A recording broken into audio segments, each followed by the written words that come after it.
आणि दोनदा शाळेत जायचं वर्षातून, 15 ऑगस्ट आणि 26 जानेवारी. 15 ऑगस्टला तर असे कपडे घालून जातो जसे काही यानं इंग्रज हुसकून लावले. पोरांच्या गोळ्या खातो आणि 34च्या पोरांना इंग्रजांच्या गप्पा सांगतो आणि पोरांना म्हणतो, मुलांनो इंग्रजांनी देश धुतला.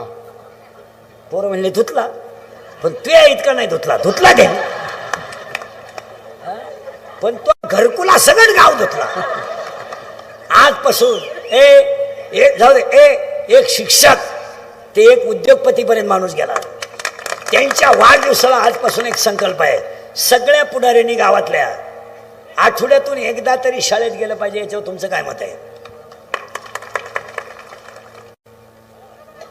महाराज, गावात काही गोष्टी नाही झाल्या तरी चालतील, पण शाळा मंदिरं झाली पाहिजेत.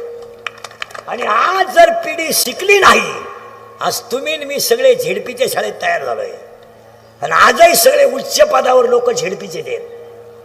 क्लास 1 UPSC MPSC झेडपीच्या शाळेत तयार झालो. या गाव पुढाऱ्यांनी गटातटात शाळा गुतावल्यामुळं यांचं लक्षच नाही शाळेकडे. आठवड्यातून एकदा शाळेतच गेलं पाहिजे. मी तर हे म्हणेन, शाळा मंदिरं बनवा, नाही तर अजून 10 वर्षांना असा काळ येईल